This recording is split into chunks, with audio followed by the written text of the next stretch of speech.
Donc bonjour à tous, bienvenue pour cet exo de colle numéro 31. Et aujourd'hui nous allons attaquer l'exercice suivant.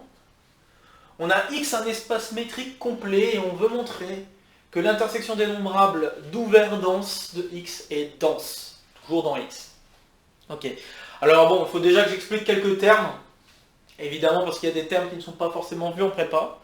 Mais en expliquant ces termes, vous allez voir que cet exercice peut être un exercice proposé. Pas forcément... En exercice de colle, c'est possible, mais bon, c'est quand même pas si simple. Il faudrait avec indication. Mais je pense plus que ça pourrait être un exercice de type devoir ou quelque chose comme ça. Donc, un espace métrique, c'est quoi? Ça veut dire qu'il y a une distance. Donc, déjà, métrique, ça veut dire qu'il y a une distance. Et une distance, c'est quoi? C'est une application qui va aller de x croix x vers les réels et qui doit vérifier les trois propriétés suivantes. Il faut que, si je regarde la distance entre A et B, c'est la même chose que regarder la distance entre B et A. Donc il faut que la distance soit symétrique. Le deuxième point, il faut que ce soit séparable, c'est-à-dire que si j'ai une distance entre A et B qui vaut 0, ça implique que A égale B. Et enfin, il faut que ça vérifie l'inégalité triangulaire. Donc, la distance entre A et C doit être inférieure ou égale à la distance entre A et B, plus la distance entre B et C, pour tout ABC dans X. Ok, donc dire qu'un espace est métrique, c'est dire qu'on a une distance D qui vérifie ces trois propriétés-là. Donc ça c'est pour métrique. Pour complet, vous allez voir que c'est quelque chose, notamment pour les deuxièmes années, quelque chose que vous avez déjà vu. Donc c'est un exercice de topologie, je pense que vous l'auriez deviné. Complet, ça signifie que toute suite de Cauchy converge. Donc, toute suite de Cauchy converge. Alors je ne sais plus si on a eu l'occasion de faire un exercice autour de ça, je crois que oui. Je ne suis pas certain, mais je crois que oui. Faudrait que je vérifie. Mais un exercice qui pourrait être intéressant, alors bon, je vais donner la définition de ce que c'est une suite de Cauchy, mais un exercice qui peut être intéressant, c'est de montrer que si j'ai une suite complexe qui est de Cauchy, alors elle converge. Et inversement, si j'ai une suite convergente, elle est de Cauchy. Bon, il y a un sens qui est évident, une suite convergente sera de Cauchy, ça va être assez évident, vous allez voir par rapport à la définition. Par contre, montrer qu'une suite de Cauchy est convergente, ça l'est un peu c'est un peu moins évident. Et c'est une propriété assez particulière à laquelle on donne un nom pour les espaces qui vérifient cette propriété. Donc notamment les espaces vectoriels et tout ça, à dimension finie, sont complets. Okay, donc une suite de Cauchy, donc une suite UN, et de Cauchy. Bon, je vais l'expliquer ici dans le sens de notre exercice. Donc une suite est de Cauchy si et seulement si, eh bien, pour tout epsilon positif, il existe un entier n0 appartenant aux entiers naturels, tel que pour tout n et m, tous deux plus grands que n0, on a que la distance entre un et um, ou si vous préférez la norme de un moins um, c'est comme vous voulez. Bon là ici je l'ai écrit sous la forme de distance comme je l'ai introduit ici. Donc ça c'est inférieur à epsilon. Voilà, donc je pense que vous pouvez voir assez facilement en quoi une suite convergente est de Cauchy. Mais un exercice qui peut être sympa à faire, c'est essayer de montrer dans le cadre de suites complexes qu'une suite de Cauchy implique une suite convergente. Ok, donc une suite de Cauchy est convergente. C'est pas un exercice si facile que ça. Donc si je ne l'ai pas encore fait, il faudrait que je vérifie, mais si je ne l'ai pas encore fait, ça serait peut-être l'objet d'un petit exercice de colle, je pense. Donc on verra bien. Mais voilà. Ok. Donc voilà déjà l'explication de chacun des termes, donc métrique, complet. Il va falloir reparler de ce que ça signifie avoir un ouvert dense, d'accord? Il y a un moment où il va falloir en parler. Et puis quand je parle d'intersection dénombrable, je parle bien d'une intersection d'une famille d'ouverts dénombrables, d'accord? Ok, alors dernier mot avant de lancer la résolution. Ce résultat est un gros théorème qui s'appelle le théorème de Baire. Et le théorème de Baire, en fait, ce genre de propriété pour les espaces, on appelle ça, enfin quand on a un espace topologique, donc dans lequel on a des ouverts, des fermés, qui vérifie ce genre de propriété, donc c'est-à-dire que l'intersection dénombrable d'ouvert, dense et dense, si on a ce genre de propriété qui est vérifiée par un espace, on dit que cet espace est de Baire. D'accord? Donc c'est quand même toute une théorie derrière tout ça. Bon, ici, je vous propose vraiment de faire cette résolution, cet exercice, avec un minimum d'outils. Donc là, le minimum d'outils, c'est de savoir bien comprendre ce que ça veut dire avoir une distance, et juste avoir en tête ce que c'est une suite de Cauchy. Et donc dire qu'un espace est complet, ça veut dire que toute suite de Cauchy converge dans l'espace. Ok. Hop. Alors maintenant, vous pouvez faire pause et essayer de vous lancer à la résolution de cet exercice. J'efface simplement pour avoir de la place. Hop. Ok. Bon, j'espère que vous avez essayé.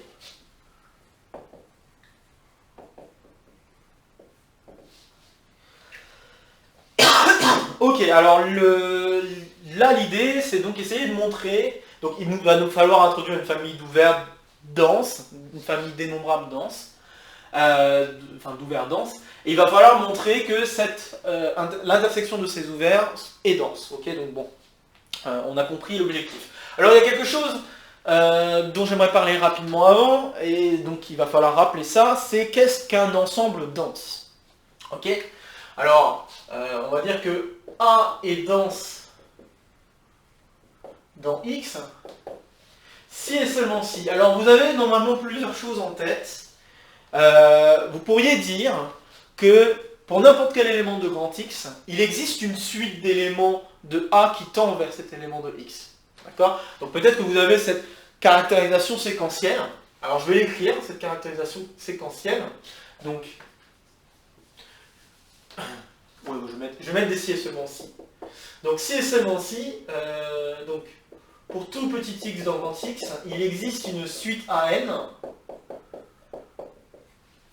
telle que AN tend vers X, quand N tend vers l'infini. Et tend vers X, vous pouvez ensuite le retraduire en termes de distance. Hein, d'accord? Donc le retraduire en termes de distance, ça veut dire que pour tout epsilon, il existe un N0 appartenant aux entiers naturels, tel que pour tout N plus grand que N0, vous avez la distance entre AN et X qui est plus petite qu'epsilon. Okay, vous voyez qu'on peut retraduire parce qu'on a une métrique, d'accord? On a une distance. Donc voilà, donc ça c'est une façon que vous pouvez voir. Mais vous allez voir que cette façon de voir ne va pas être la plus simple pour pouvoir résoudre le problème. Donc il va falloir essayer de voir les choses autrement. Alors voir les choses autrement, alors il y a plein d'autres façons de dire que A est dense dans X. Une autre façon de dire que A est dense dans X, c'est dire que l'adhérence de A, c'est X. D'accord? Donc quand je note A bar, qu'on soit bien d'accord, c'est l'adhérence.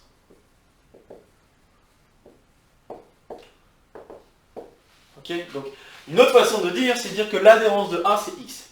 Mais ça aussi, c'est quand même assez lié à la propriété du dessus. Donc c'est pas forcément la plus... pareil, ça va pas être forcément la plus simple à manipuler. Mais une autre propriété bien intéressante, une autre caractérisation d'un ensemble dense, qui va être très utile ici, c'est dire que tout ouvert V inclus dans X non vide s'intersecte avec A, ou disons que admet un élément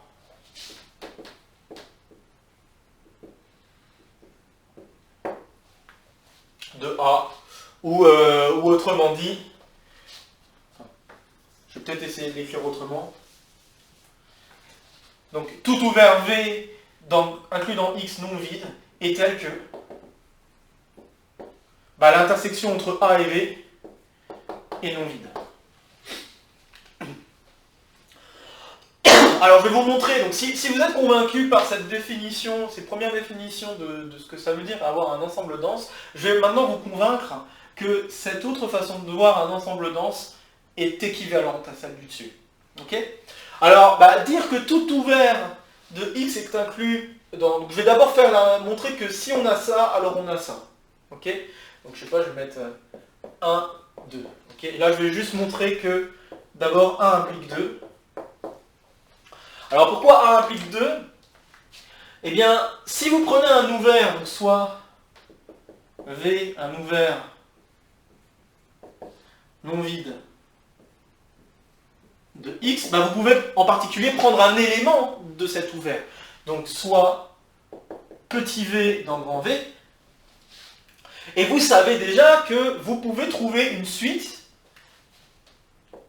Donc il existe une suite, je vais l'appeler Vn, d'éléments de A, tel que, Vn tend vers V, quand n tend vers l'infini. Ok. Mais vous savez que vous avez affaire à un ouvert. Avoir affaire à un ouvert, c'est pas rien, hein, d'accord? Donc V est ouvert, ça signifie que il existe un epsilon positif, tel que la boule ouverte centrée en V et de rayon epsilon est complètement incluse dans grand V. Et je pense que là, normalement, vous devriez commencer à me voir venir, puisque, comme Vn tend vers V, il suffirait de dire, prenons cet epsilon, hein, nous avons un epsilon ici, et bien pour cet epsilon ici, on sait aussi, donc ainsi, il existe un n0 appartenant aux antinaturels, tel que pour tout n plus grand que n0, on sait que la distance entre Vn et V sera plus petite, stricte à epsilon. Tant qu'à faire, je vais mettre plus petit strict. D'accord? Mettre inférieur ou égal ou mettre strict, ça ne change rien à la définition de limite, ok? Donc de cette définition de limite. Voilà, c'est terminé. Vous avez donc conclu que Vn appartient à la boule ouverte. Donc, Vn appartient à la boule ouverte.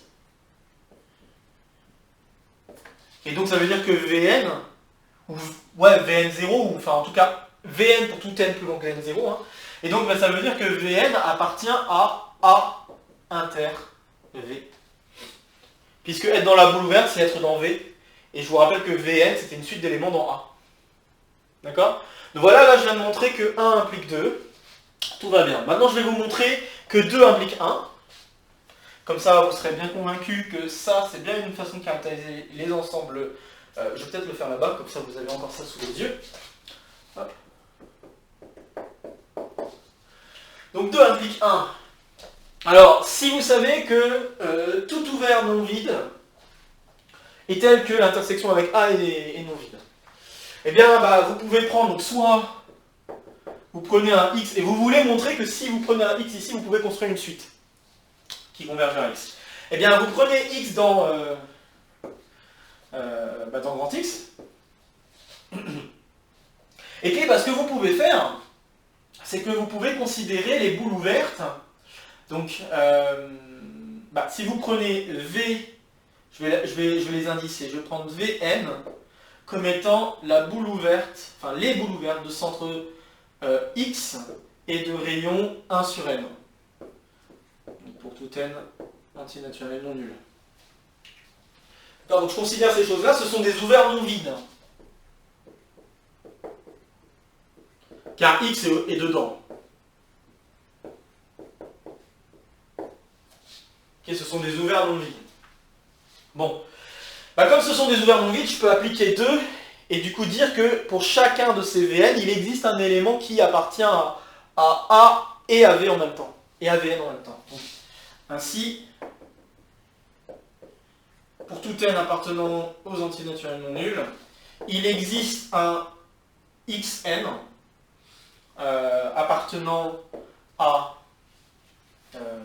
A, tel que Xn appartient également à V. À Vn, pardon. Ok? Mais dire que Xn appartient à Vn, ça veut dire quoi? Ça veut dire que la distance, donc ça, c'est équivalent à dire que la distance entre Xn et X, c'est plus petit que 1 sur n. Du coup, ça veut dire quoi? Ça veut dire que vous avez une suite, là. Hein. D'accord? Vous avez une suite d'éléments Xn, là.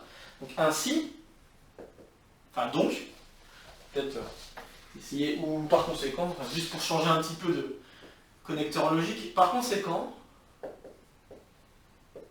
nous avons que Xn est une suite convergente vers X et de plus les Xn appartiennent à A. Bon ben voilà, c'est terminé, vous avez bien montré que pour n'importe quel X dans grand X, il existe une suite d'éléments dans grand A, telle que cette suite tend vers X. Ben voilà. Donc maintenant j'espère que vous avoir convaincu que cette propriété-là permet vraiment de caractériser ce qu'est un ensemble dense. D'accord? Bon. Alors maintenant, on va utiliser cette propriété pour démontrer ce qu'on veut. Hop. Donc maintenant, ce que je vais faire, c'est que je vais réécrire la propriété juste sur le côté. Hop.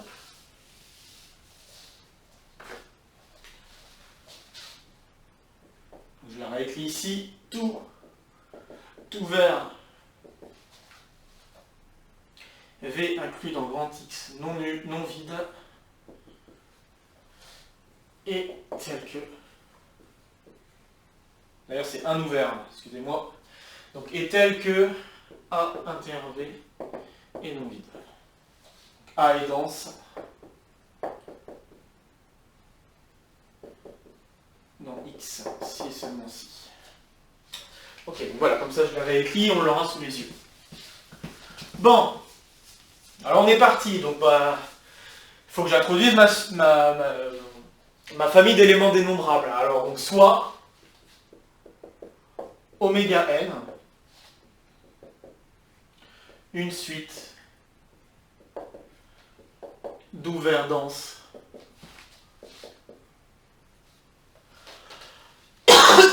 ok, une suite d'ouverts denses de X. Alors je veux démontrer que l'intersection de ces ouverts est également dense. Donc je vais considérer soit oméga l'intersection dénombrable, donc l'intersection de tous ces éléments-là. Ok. Donc pour démontrer que oméga est dense, ce que je vais essayer de démontrer, c'est que tout ouvert non vide de grand X admet une intersection non triviale, donc une intersection non vide, avec l'ensemble grand X. Okay, donc ce que je veux démontrer, c'est que vous remplacez A par grand oméga et V, enfin V ça va être n'importe quel ouvert, et X c'est le même X dans notre affaire. Ok, et donc pour cela, bah, il va falloir utiliser le fait que les oméga n sont denses. Alors on va commencer par utiliser oméga 1 et puis faire entrer dans notre affaire aussi l'ouvert hein, dans lequel on va travailler. Donc disons, commençons par dire que soit V, on considère V inclus dans X un ouvert non vide. Donc V inclus dans X ouvert non vide. Bon. Alors par conséquent, ainsi, comme oméga 1 est dense, eh bien nous avons que V inter oméga contient... Alors je vais dire quelque chose d'un tout petit peu plus fort, parce que là, on est d'accord qu'une intersection de deux ouverts est un ouvert, de deux ouverts, hein, j'insiste. D'accord ? Parce que c'est pas vrai si c'est une intersection, en général, une intersection infinie d'ouverts n'est pas forcément un ouvert. Ok ? Mais là, l'intersection de deux ouverts est un ouvert, donc je pourrais dire, bon, bah, l'intersection ici contient une boule ouverte, ce qui n'est pas faux. Mais je vais faire plus fort que ça, je vais même affirmer qu'en fait, il y a une boule fermée, carrément, là-dedans. Donc ce que je dis ici, c'est que V inter oméga 1 contient une boule fermée.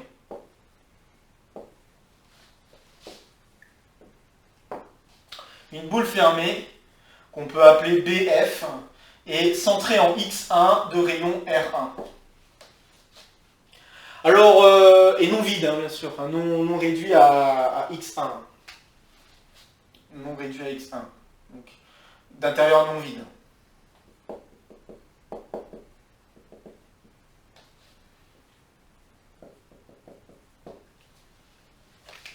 Alors pourquoi ça c'est vrai? Pourquoi ça c'est vrai? Bah, imaginons que ce soit faux.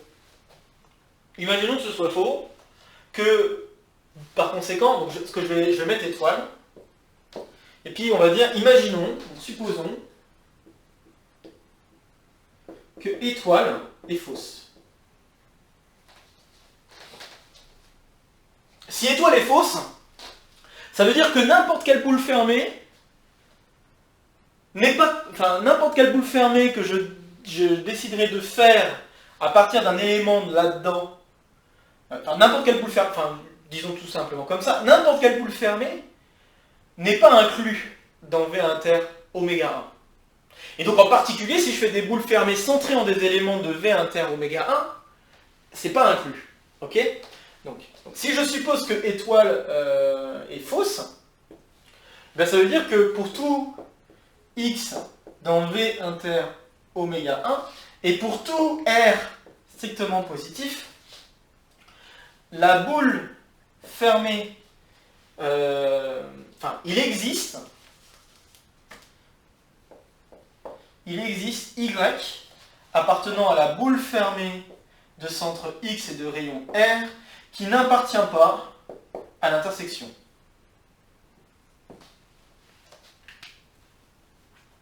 Ok? D'accord? Donc dire que étoile est fausse, c'est dire ça. En particulier, c'est dire ça. Après, normalement, ça serait pour tout X en grand X. Mais là, je spécifie que je travaille avec des éléments qui sont dans l'intersection. Je vous rappelle que cette intersection est non vide par 2. Hein. Donc, par 2. Ok? Bon. Donc, je peux très bien prendre des éléments dans cette intersection. Tout va bien. Maintenant, ce que je vais faire, c'est que je vais prendre une... Là, je pense que vous pourriez avoir une petite idée de ce que je vais essayer de faire. En fait, V inter oméga est un ouvert. Donc le complémentaire d'un ouvert, c'est un fermé. Et si j'arrive à construire une suite d'éléments qui tend vers X, d'éléments qui ne sont pas dans l'ouvert, ça veut dire que l'élément en question que j'ai choisi n'est pas dans l'ouvert. Et donc ça amène à une contradiction.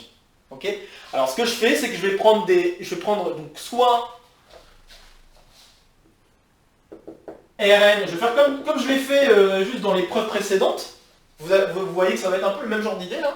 Donc je vais faire comme dans les preuves précédentes, je vais prendre une suite de rayons autour du X que j'aurais choisi. Hein. Donc disons je prends soit X dans V inter. Je vais peut-être juste décaler un petit peu par rapport à ce que j'écris. Mais donc ce que je vais faire, c'est je prends un X dans V inter oméga 1. Et puis je vais prendre Rn comme étant 1 sur n. Et donc d'après ce que je dis là, je suis capable de donner l'existence d'un Yn dans la boule fermée de centre X et de rayon 1 sur n, tel que ce Yn n'appartient pas à V inter oméga 1. Et donc par cette construction, j'ai donc une suite d'éléments. Ainsi, il existe une suite d'éléments, hein, donc Yn, qui sont dans le complémentaire. Alors je me permets d'écrire comme ceci. Le complémentaire, donc je mets un petit C là-haut, c'est une autre façon d'écrire le complémentaire. Hein. Je le rappelle pour ceux pour qui ne s'en rappellent pas. C'est normal que je le note comme ça parce que si je mets une barre, on a compris tout à l'heure que ça voulait dire adhérence. Hein. Donc quand on travaille dans la topologie, on préfère mettre complémentaire comme ceci. Bref, donc j'ai une suite d'éléments qui est dans le complémentaire et qui tend, et tel que Yn tend vers X. Mais le complémentaire d'un ouvert, c'est un fermé, ça. Donc, caractérisation d'un fermé, n'importe quelle limite d'une suite d'éléments du fermé est dans le fermé. Donc ça signifie que X appartient au complémentaire de V inter oméga. Donc, X appartient à V inter oméga 1 complémentaire. Contradiction. Je pense contradiction assez évidente, hein, puisque d'un côté je l'ai là-dedans et de l'autre côté je ne l'ai pas dans l'intersection. Donc il y a un problème. Okay, donc vous voyez que étoile est vrai. Okay, donc par cela, hein, on vient de faire une preuve par l'absurde. Ok, j'espère avoir été clair. Je vais effacer maintenant ce que je viens d'écrire là à propos d'étoile. Donc maintenant j'espère vous avoir convaincu pourquoi étoile est vrai.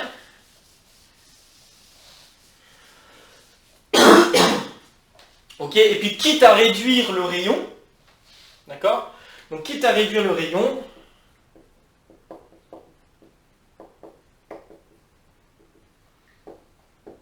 on peut supposer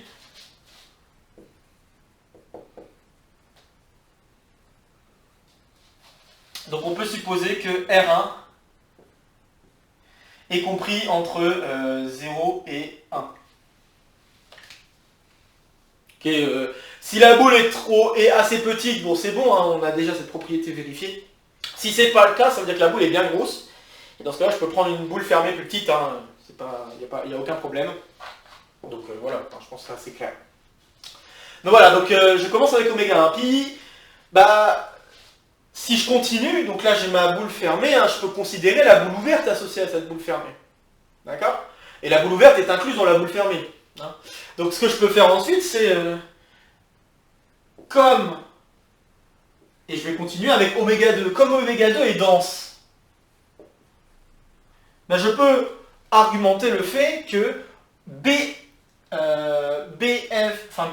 cette fois-ci il faut que je regarde la boule ouverte, BO x1 R1 inter oméga 2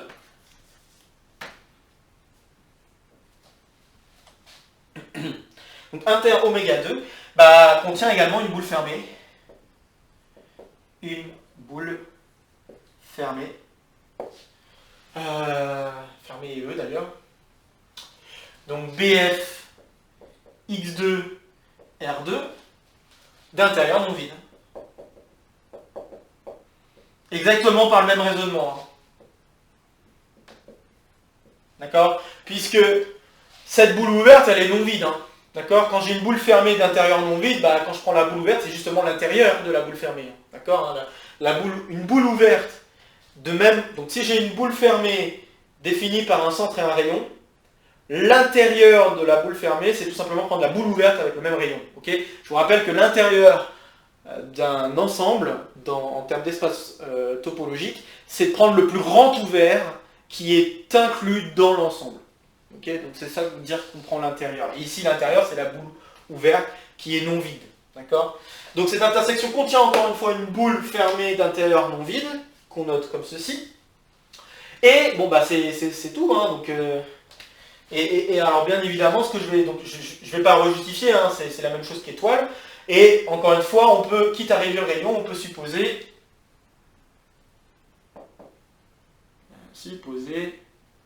que R2 est compris entre 0 et 1,5. Et donc normalement, vous voyez la construction par récurrence qu'on va faire. Hop. On efface un peu. Donc la construction par récurrence qu'on va faire, c'est qu'on va utiliser, donc, faut imaginer, donc à la suite de cette construction, on va avoir une suite de x, d'accord? Donc, par récurrence, nous aurons construit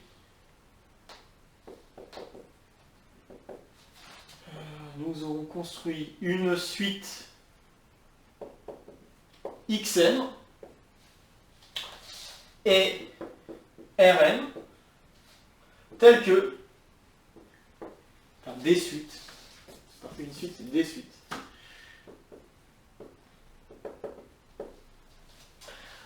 telle que, eh bien, la boule fermée de centre xn de rayon Rn sera incluse, donc contient, hein, sera incluse dans oméga n inter la boule ouverte, pardon, de xn-1, rn-1. Ok, par récurrence, on aura ça. Et de plus, nous aurions aussi que Rn sera compris entre 0 et bien évidemment, tout ça, c'est inclus dans V. Puisque, bon, comme je fais des intersections successives avec des boules ouvertes de plus en plus petites dans V, bon, je pense que c'est assez logique de conclure ce genre de choses. Et le rayon vérifiera en plus de ça les inégalités suivantes. Donc, compris entre 0 et 1 sur N, strictement. Ok. Bon, alors toute cette construction, pourquoi? Et bien si on s'attarde sur la suite xn, il y a encore une hypothèse que je n'ai pas utilisée. Pour l'instant, qu'est-ce que j'ai utilisé? J'ai utilisé la métrique, parce que pour pouvoir parler de suite, pour pouvoir parler aussi de convergence ou autre truc, ou pour pouvoir parler de boule, avec une certaine distance, enfin avec un certain rayon, il faut que je parle d'une distance. Donc métrique, je l'ai, pour ainsi dire, utilisée, même si en fait, tout le long du raisonnement, on l'utilise. Le fait que les ouverts sont denses, je les ai utilisés, puisqu'à chaque fois je vous ai montré en quoi l'hypothèse qu'on a affaire à des ouverts denses est importante. Donc l'utilisation d'ouverts denses, pour l'instant c'est aussi assez bien utilisé. La seule chose que nous n'avons pas encore utilisée, c'est le fait que l'espace est complet. C'est-à-dire qu'on doit avoir une suite de Cauchy qui converge. On devrait pouvoir avoir une suite de Cauchy et conclure qu'elle converge. Mais en fait, la suite de Cauchy, elle est là. C'est xn. D'accord? Parce que si on s'attarde à xn, donc par construction, xn est de Cauchy.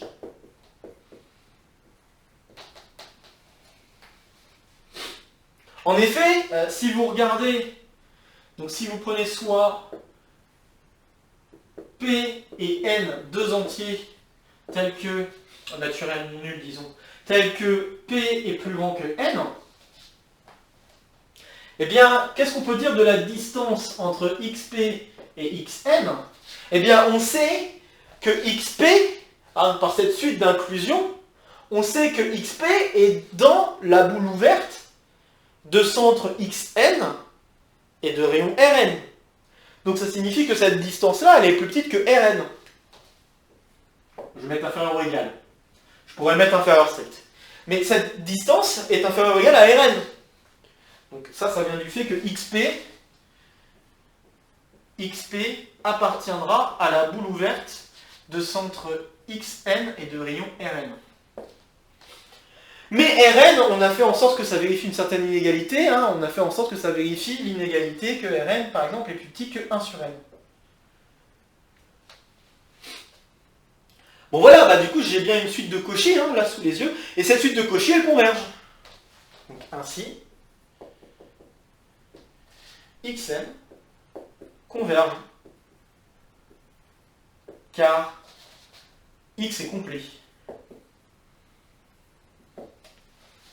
Donc Xn converge car car grand X est complet, et puis on va noter X la limite. Notons X la limite.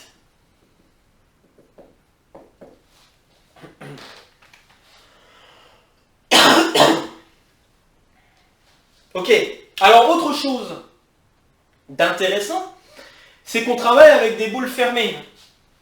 Toute la suite d'éléments appartient notamment à la boule fermée de centre X1 et de rayon R1. Ok, je vous rappelle ça. D'accord? Donc, en particulier, ça veut dire quoi? Ça veut dire que X appartient à cette boule fermée.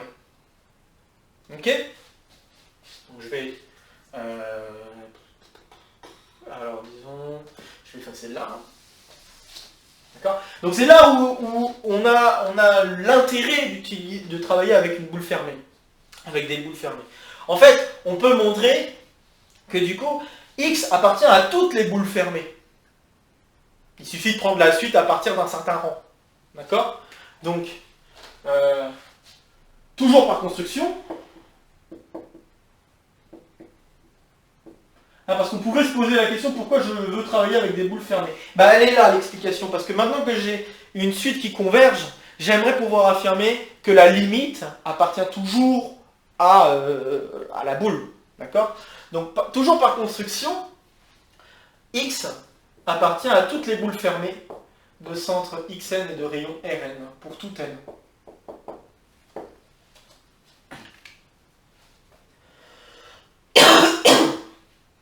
Ok? Donc on a cette propriété-là qui est vérifiée. Et du coup, qu'est-ce que ça veut dire? Ça veut dire que X appartient à l'intersection des oméga n.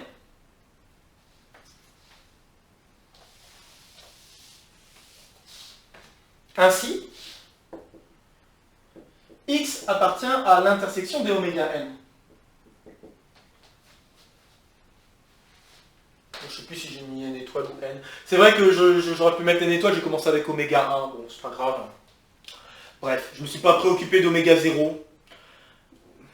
Bon, j'aurais dû faire le raisonnement commençant avec oméga 0 dans ce cas-là, mais bon, j'espère que ça ne vous a pas troublé que j'ai commencé avec oméga 1, ça a pu vous troubler. Mais bon voilà, bon, allez, juste pour dire, je le fais maintenant, mais c'est pas grave. C'est juste une question de, là j'ai commencé à 1, il faudrait recommencer le raisonnement à 0, c'est tout. Donc je prends x, donc je sais que le x là, cette limite, comme elle appartient à toutes les boules fermées, ces boules fermées, je vous rappelle qu'elles appartiennent à des intersections successives avec les oméga n, bah ça veut dire que x appartient à l'intersection de tous les oméga n. De plus, et bien x appartient à V. Je vous rappelle que si on appartient à la boule fermée x1 et 1, on est déjà dans V. Et toutes les boules fermées successives sont juste des inclusions de plus en plus petites. D'accord? Donc on appartient aussi à V. Bah, qu'est-ce que ça signifie? Ça signifie en effet que V ainsi, enfin donc, vraiment que je change de... Bref. Donc, oméga inter V est non vide alors. Bon bah c'est ce qu'on voulait démontrer. Hein. D'accord? Ce qu'on voulait démontrer, je vous rappelle qu'on est parti de quoi? On est parti de lui, et on est parti de n'importe quel ouvert. Hein. On est parti de n'importe quel ouvert non vide. Il fallait montrer que l'intersection entre oméga et l'ouvert non vide dont on est parti est l'intersection non vide. Bah, c'est exactement ce qu'on vient d'obtenir. Donc on conclut que oméga est dense.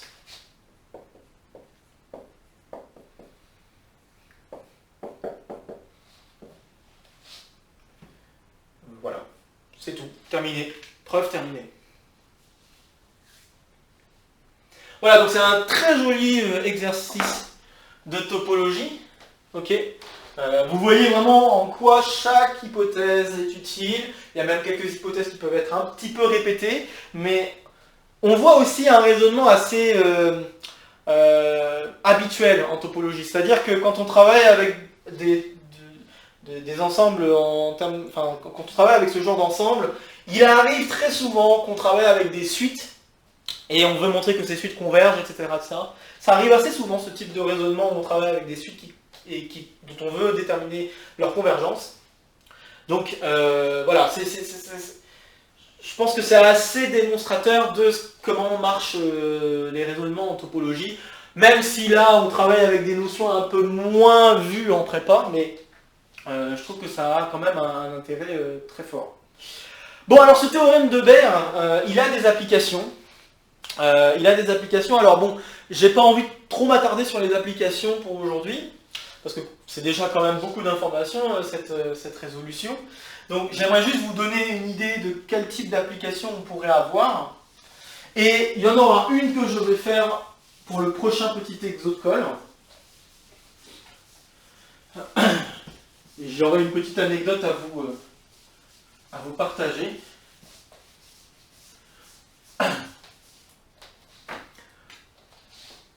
Alors les différentes applications, donc je ne vais pas les faire là, hein. Je veux juste en parler. Okay. Alors les différentes applications du théorème de Baire, alors oui, c'est vrai que le théorème de Baire, je pourrais l'énoncer autrement. J'aurais pu l'énoncer en disant que l'union dénombrable de fermé d'intérieur vide et d'intérieur vide.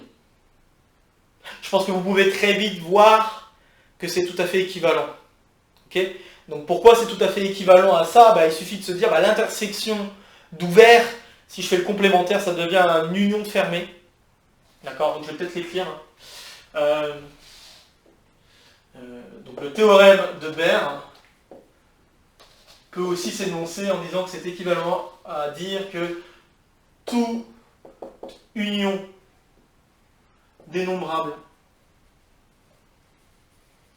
de fermés d'intérieur vide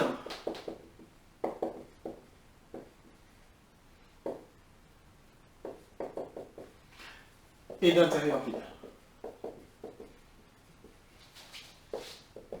Et c'est une conséquence directe de cet énoncé parce que, comme je viens de l'expliquer, si on vous passez au complémentaire, le complémentaire d'une intersection c'est une union, le complémentaire d'un ouvert c'est un fermé, et le complémentaire de quelque chose qui est dense, c'est avoir des points isolés. Hein. D'accord ? En fait, c'est avoir des points et donc des fermés qui sont juste d'intérieur vide parce que vous êtes réduit à des points. D'accord ? Pour faire très simple, hein. Pensez à R. D'accord ? Pensez à R et Q, les rationnels. D'accord ? Si vous pensez à ça, vous verrez que n'importe quel élément que vous cherchez à prendre qui n'est pas dans les rationnels, si vous cherchez à faire un ensemble avec ces choses-là, cet ensemble, ça peut se réécrire juste comme union de singletons. Et ces singletons seront des points isolés, parce qu'il est impossible de faire un intervalle formé que d'éléments qui ne sont pas dans les rationnels. C'est impossible parce qu'entre deux irrationnels distincts, il existe un rationnel au milieu. Hein, je vous rappelle, c'est une question de densité, ça, d'accord ? Donc voilà, juste pour avoir l'image assez simple, c'est cette idée-là, d'accord ? C'est peut-être un petit peu plus compliqué que ça, mais au moins vous avez une idée assez claire de ce que ça veut dire. Le contraire d'être dense. Donc le contraire d'être dense, justement, c'est d'avoir affaire à des fermés d'intérieur vide. Et donc des fermés d'intérieur vide, c'est donc avoir des points isolés, pour ainsi dire. Ok ? Donc bon. C'est juste pour que vous ayez une image simple. Après, c'est un petit peu plus compliqué que ça, mais au moins, je veux juste vous donner cette image-là. Donc on a ça, et c'est vrai aussi, oui voilà, c'est vrai aussi, parce que comme je vous l'ai dit, c'est un peu plus compliqué que ça. Pensez par exemple aux espaces vectoriels, et pensez aux espaces vectoriels, donc si vous travaillez avec un espace vectoriel de dimension n, et qu'il faut regarder les espaces vectoriels de dimension inférieure, les espaces vectoriels de dimension inférieure sont, si je dis pas de bêtises, on peut montrer que ce sont des fermés, voilà, donc on peut montrer que ce sont des fermés d'intérieur vide. Ok ? Donc c'est pour ça que question de point isolé, c'est peut-être pas tout à fait la meilleure image. Mais tous ces... Donc, quand je parle d'espace vectoriel, vous pouvez penser par exemple aux sous-espaces vectoriels, vous pouvez penser aux hyperplans. Quand on regarde un hyperplan, pensez à un plan dans l'espace, ça va être d'intérieur vide, okay, par rapport à l'espace. Et c'est un fermé. Pourquoi c'est un fermé ? Parce que c'est le noyau d'une forme linéaire. D'accord ? Je vous rappelle qu'un hyperplan, c'est un noyau de forme linéaire. Et donc, en fait, tout espace vectoriel de dimension inférieure à l'espace ambiant, inférieur strict, c'est l'intersection d'hyperplans. Donc intersection de fermé, c'est un fermé. Et intérieur vide. Okay ? Donc c'est pour ça que c'est un petit peu plus compliqué de dire d'expliquer ce qu'est un fermé d'intérieur vide. Mais bon voilà, vous pouvez regarder à l'image soit les points isolés, soit les histoires de plans hyperplans et juste une union de plans hyperplans. Vous voyez comme vous voulez. Mais voilà, c'était juste pour parler de ça. Donc du coup, le contraire de quelque chose qui est dense, c'est d'un ouvert dense, ça va être un fermé d'intérieur vide. Okay ? Et je pense que vous pouvez deviner pourquoi d'intérieur vide. Je vous laisse y réfléchir par vous-même, mais je pense que vous pouvez deviner. Donc, et dense, ça veut dire et d'intérieur vide. Voilà. Ok, donc du coup, je pense que c'est assez clair que c'est un truc assez équivalent à cette chose-là. Ok, donc bon, je voulais en parler avant de parler vraiment des applications, parce que bon, j'ai juste oublié sur le moment, mais voilà. Ok. Alors les applications dont je voudrais parler, c'est par exemple, on peut montrer que l'ensemble des fonctions, donc des fonctions continues, nulle part dérivables,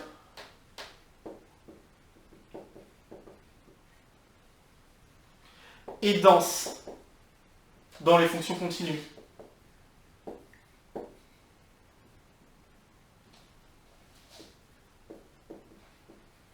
Et on pourrait même être plus précis, on pourrait montrer que ces ensembles-là sont ce qu'on appelle G delta dense. Je ne vais pas expliquer ce que ça veut dire cette notion. Si vous êtes intéressé par ce genre de choses, vous pouvez aller jeter un œil par vous-même. Mais voilà, ça c'est une propriété assez intéressante.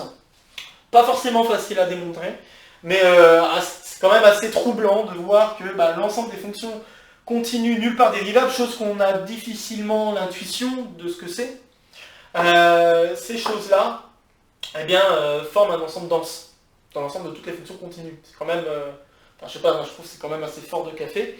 Vous devriez aussi savoir que l'ensemble des fonctions escaliers est dense dans l'ensemble, c'est infini. Et en fait, on peut aussi montrer que l'ensemble des fonctions et on peut aussi montrer que l'ensemble des... alors, je me suis peut-être mal exprimé, mais ce que je voulais dire, c'est que l'ensemble des fonctions escaliers est dense dans l'ensemble des fonctions tout court, juste des fonctions... alors, pas des fonctions tout court, je sais pas, mais dans l'ensemble des fonctions continues par morceau. Voilà.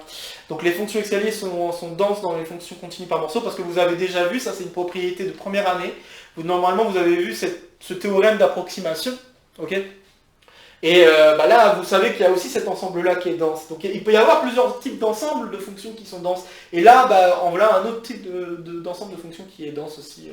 Voilà, je voulais juste vous rappeler cette propriété sur les fonctions escaliers. Donc c'est pas c'est infini, d'accord, hein, c'est dense dans l'ensemble des fonctions continues par morceau. Ok. Bon. Bref, donc les fonctions escaliers, ok. Donc montrer que l'ensemble des fonctions, donc ça peut être fait. Et puis l'objet de le prochain petit exode-call, pardon, ce sera de montrer la chose suivante. C'est de montrer que si j'ai f qui est c infini sur R, tel que eh bien, pour tout x dans R, il existe un entier naturel tel que la dérivée énième de f calculée en x fait 0. Si j'ai ça, alors f est polynomial.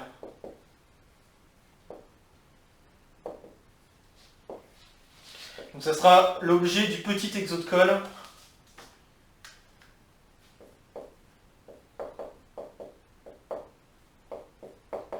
Suivant, alors je crois qu'on en est à l'exode-call 7, donc 8. Donc voilà, alors normalement cette propriété doit vous surprendre. Ok. Parce que un polynôme pour vous c'est une fonction, on peut le caractériser comme les fonctions, telles que si je les dérive un certain nombre de fois, ça vaut la fonction nulle. Ok, une fonction polynomiale, vous pouvez le comprendre comme ça. Et qu'est-ce que ça veut dire en termes de quantificateur? Ça signifie qu'il faut inverser la place de pour tout n appartenant aux entiers naturels, enfin, qu'il existe un entier n appartenant aux entiers naturels tel que pour tout x. D'accord? Il faut échanger ces deux quantificateurs de place. Et là, ce que je vous dis, c'est que même dans ce sens-là, on arrive à... Enfin, c'est aussi une caractérisation des polynômes. D'accord? Il faut faire très attention, hein, dans ce sens-là, le n dépend de x. Hein. Dans l'autre sens, non, hein, parce que vous introduisez l'entier n avant d'introduire les x. Ici, vous avez introduit les x avant les n. Et normalement, vous devriez savoir que les quantificateurs inexistent et pour tout ne peuvent être échangés si facilement que ça. Hein, d'accord? En général, c'est faux. D'accord? Et là, pourtant, c'est aussi vrai. C'est-à-dire que quand je travaille avec des fonctions qui vérifient cette propriété-là, eh bien j'ai une fonction polynomiale, c'est-à-dire que j'ai la même chose que si j'avais inversé les deux quantificateurs. Voilà.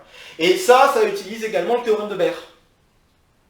Alors oui, il y a une autre preuve, je tiens à le dire quand même, il existe une autre preuve qui n'utilise pas le théorème de Baire, mais qui est beaucoup plus difficile à mettre en avant, qui utilise des développements en série de Taylor, etc. Beaucoup moins facile. Mais moi, ce que je vais faire, c'est que je vais proposer une résolution de ce truc-là à l'aide du théorème de Baire pour la semaine prochaine. Alors, la petite anecdote que je voulais vous lancer, c'est l'anecdote concernant cet exercice-là. Donc j'étais en prépa, hein, en troisième année plutôt, donc en cube. Et pendant cette cube, je me suis lancé à faire pas mal d'exercices un peu plus compliqués, en cherchant des exercices proposés par l'ENS ou autres, pour me préparer à des concours plus difficiles. Et un jour, je me suis intéressé justement à cet exercice-là. J'avais pas le background théorème de Baire et tout ça, mais je m'étais intéressé à cet exercice-là. Ok. Et enfin, cet exercice-là, j'ai essayé de le résoudre de mon côté. Et un jour, j'ai voulu parler à mon professeur. Je ne donnerai pas de nom, le nom de ce professeur, mais j'ai voulu parler à mon professeur et il m'a remballé tout de suite en disant c'est impossible que tu aies réussi à résoudre cet exercice, vous devriez attaquer plutôt des exercices plus simples, enfin bref, attaquer les exercices qu'il proposait en devoir ou autre. Et moi je voulais me lancer sur des exercices plus compliqués pour me préparer à des concours plus difficiles. Et j'ai été un peu, enfin ça m'a touché en mal. Sa réaction, parce que je m'attendais pas du tout à ce type de réaction, je m'attendais pas à ce qu'il me remballe en me disant que cet exercice tu n'aurais jamais pu le résoudre, c'est impossible. Ça m'avait fait mal et ça m'avait presque donné envie de laisser tomber la prépa. On était là en ce moment je crois octobre-novembre, peut-être novembre après la vacance de tout ça. On était à ce moment-là de mon année de cube. Et le fait de m'avoir dit ça, ça m'avait complètement coupé mon envie de faire ma cube. Je vais le dire, j'ai carrément quitté la salle de classe.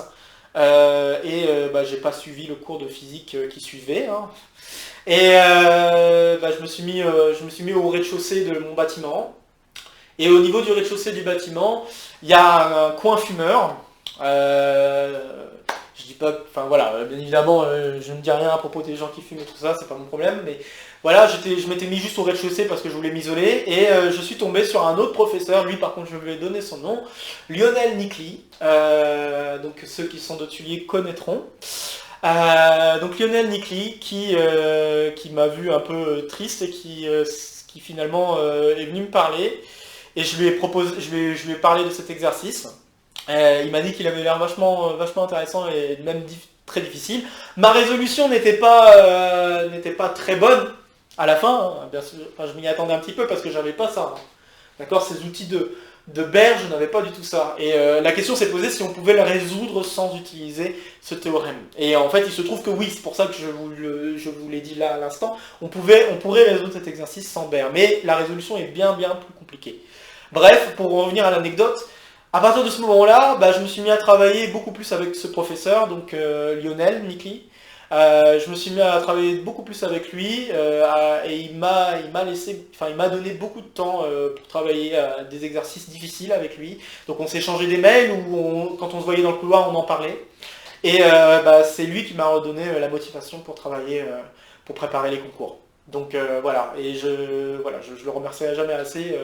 Pour ce temps qu'il m'a donné, et même encore aujourd'hui, ou en tout cas il y a quelques mois, etc., quand je travaillais encore à Tulier, ou quand je passe encore pour donner des calls, ou des choses comme ça, eh bien quand je le croise, à chaque fois on discute de maths, et ça fait toujours super plaisir, et, enfin voilà, donc je passe le bonjour à Lionel, voilà, tout ça pour dire aussi que aux étudiants, de manière générale, que quand on a des professeurs qui sont un peu contre nous, ça peut arriver, d'accord, mais il faut essayer de ne pas trop s'apitoyer sur son sort. Tous les professeurs ne sont pas comme ça. Il faut juste prendre le contact avec les autres professeurs, peut-être même des colleurs, hein, tout simplement. Vous pouvez très bien, parce que justement Lionel Nicli était un de mes colleurs, donc c'est comme ça que je le connaissais. Mais il y a des professeurs qui sont bien plus gentils que le professeur que vous pourriez avoir en classe. Si ça ne va pas, s'il y a des choses qui ne vont pas avec ces professeurs-là que vous avez en classe, il ne faut pas hésiter à essayer de discuter avec d'autres gens, avec d'autres professeurs, et peut-être que vous trouveriez une autre façon de trouver une motivation en tout cas, ou au moins de vous améliorer, de travailler avec ces autres professeurs qui auront le plaisir peut-être de vous donner de leur temps pour vous permettre de réussir, quoi. Donc voilà, je voulais vous partager cette anecdote que je trouve très belle. Et tout ça pour vous dire que voilà, même s'il y a des professeurs qui sont contre vous, faut pas hésiter à voilà, faut aller chercher d'autres gens. Hein. Il n'y a pas que ces professeurs-là, mais il peut y avoir d'autres professeurs qui peuvent vous donner de leur temps et vous aider à atteindre vos buts. Et voilà, donc Tout ce que j'ai à dire, c'est ça. Ne vous apitoyez pas trop sur votre sort quand des choses négatives vous arrivent. Bref, ça va faire bientôt 1 heure de vidéo, un peu moins. Donc, l'exercice est terminé. De toute façon, vous l'avez bien compris déjà depuis un petit moment, depuis cette anecdote. Donc, comme d'habitude, si vous avez des commentaires, des questions, quoi que ce soit, n'hésitez pas à les poser en commentaire. N'hésitez pas à mettre un pouce bleu, ça fait toujours plaisir. N'hésitez pas à partager la vidéo si vous pensez que d'autres étudiants pourraient être intéressés par ce type d'exercice. Ou entendre ce type d'anecdote aussi, ça peut être intéressant quand même. Et puis, sur ce, je vous retrouve la semaine prochaine pour plusieurs choses, puisque je pense que je vais commencer, comme je l'ai dit déjà dans la vidéo précédente, je vais commencer à faire des vidéos pour présenter ce que je fais en recherche. Donc je pense que ça sera une des premières vidéos de la semaine. Donc on va se retrouver cette fois-ci 3 fois par semaine. Je ne sais pas si ce rythme va être facile à tenir, mais bon, on va essayer, on verra bien. Donc on va se retrouver, je ne sais pas encore quel jour, peut-être mardi, peut-être mercredi, mais bref, on verra bien.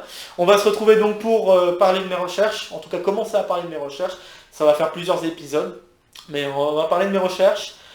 Pour le petit exode-col dont vous connaissez maintenant l'énoncé, et vous pouvez commencer dès maintenant à y réfléchir, et essayer de trouver une résolution à l'aide de ce théorème de Baire. Vous pourriez également essayer de trouver une résolution sans le théorème de Baire. Je le redis, c'est très difficile sans Baire. Mais si vous voulez, vous pouvez essayer. C'est possible, mais c'est quand même assez long et difficile. Et puis, on se retrouve également pour l'exode-col habituel. Je ne sais pas encore sur quoi. Peut-être, bon, j'ai donné comme ça une idée que j'ai en tête depuis un petit moment, mais je vais probablement parler du processus de Galton-Watson. Je ne vais pas préciser ce que c'est ce processus, mais en gros c'est de la probabilité et l'utilisation notamment de fonctions génératrices pour résoudre des problèmes de probabilité. Donc justement, voilà, ça peut être, je pense que c'est un type d'exercice qui pourrait être intéressant. C'est juste que l'énoncé est très long à donner, alors voilà. Donc je donne juste Galton-Watson et si ça intéresse, vous pourrez regarder. Je pense que je vais proposer ça comme exode-col pour la semaine prochaine. Donc voilà, après je pense avoir tout dit. Donc sur ce, je vous souhaite un bon week-end et puis on se retrouve à très vite pour la suite des aventures. Salut à tous, prenez soin de vous.